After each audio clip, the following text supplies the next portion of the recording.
Oh man, boy. The rich get rich, huh? What's up, everybody? It's your boy, Mr. Dugas, coming at y'all with another episode of Dropping Downs with Mr. Dugas. And today I'm going to talk about the big breaking news. Free agent and former LSU wide receiver Odell Beckham Jr. doesn't sign with the Packers, doesn't sign with the Chiefs, doesn't sign with the Saints. Instead, he signs with the dream team, Los Angeles Rams, yo. And just a move that's just sending everybody in a frenzy.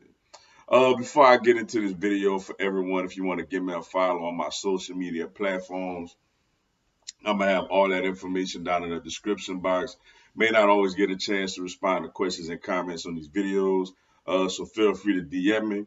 And whenever I get a chance to, I'll get back at you. Come holler at your boy. Also, if you're a Madden 22 player on Xbox One, I'm gonna have my Xbox One gamer tag down in the description box also. Y'all gonna hear a beeping noise throughout the video. Please disregard it. And I do apologize for the inconvenience. Well, after reports that Beckham had labeled his final three down to the Green Bay Packers, Kansas City Chiefs, and New Orleans Saints, out of nowhere, in typical Beckham fashion, out of nowhere, he's signing with the Los Angeles Rams, yo. It's funny because I joked about it with someone yesterday, like, man, he gonna end up with the Rams. You know the Rams get everybody. And lo and behold, like, um, look, we could sit there and try to pick apart the Rams salary cap, but hey, he cleared waivers, so the Rams technically could have signed him for the. I don't know what the contract details are, but they could have signed him for the veteran minimum actually, if they wanted to and if he agreed to it.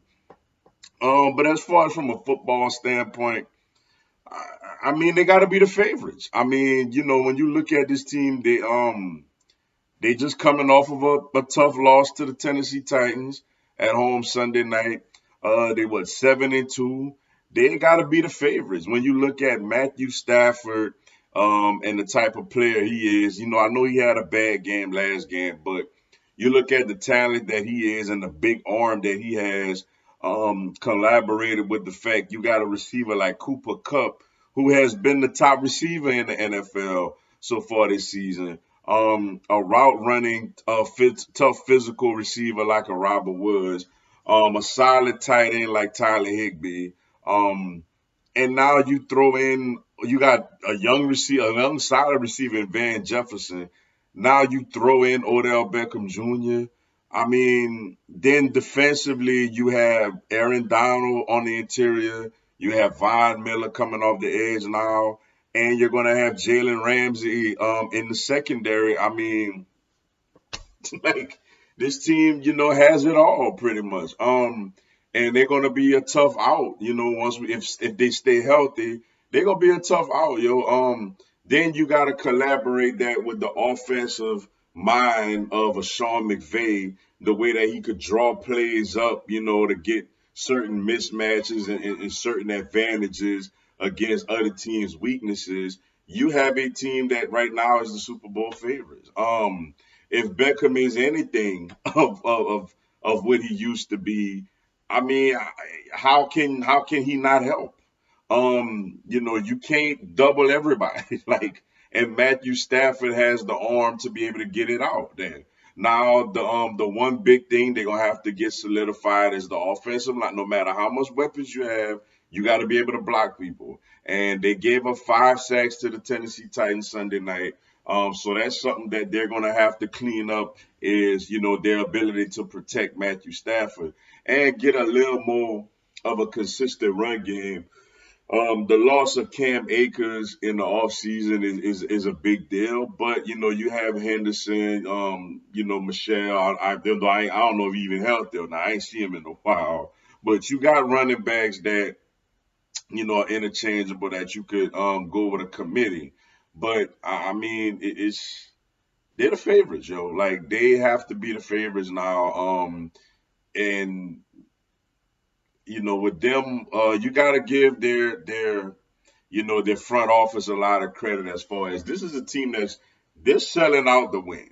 Like they're not worried about building this thing up for the future and all this other stuff. They sent Jared Goff packing for Matthew Stafford. They didn't care. I mean, the Rams probably don't have a first round pick till 2053, and they don't care because they're stacking this team up as much as they could to try to win a Super Bowl. You look at an example. Last season, the Tampa Bay Buccaneers pretty much did the same thing. Leonard Fournette was out there. They went pick up Leonard Fournette. Um, Antonio Brown was available. They went get Antonio Brown. They traded for Rob Gronkowski. Obviously, after signing Tom Brady, and look where they ended up playing a Super Bowl in their home stadium and winning it. So the Rams trying to do the same thing. They brought in Matthew Stafford. They brought in Deshaun Jackson. That experiment didn't work. But you throw him aside and you bring in Odell Beckham Jr. You bring in Von Miller now to have more of a formidable pass rush. You already have Jalen Ramsey in the back, who you've traded a bunch of picks for in the past. So this team they got to be the favorites to me going forward. Um, Hey, but we'll see. You got to do it on the field. And also you got to block people, regardless how many weapons you have. But they would be my favorites right now to get to the Super Bowl and then play a home game and win it. But with that being said, yo, that's all I got for y'all today. Appreciate y'all checking out the video. Hit the like button for your boy. Give me a subscribe. I have Philadelphia Eagles, NFL, and content from my other three teams throughout the year. Y'all have a blessed one. Fly Eagles fly.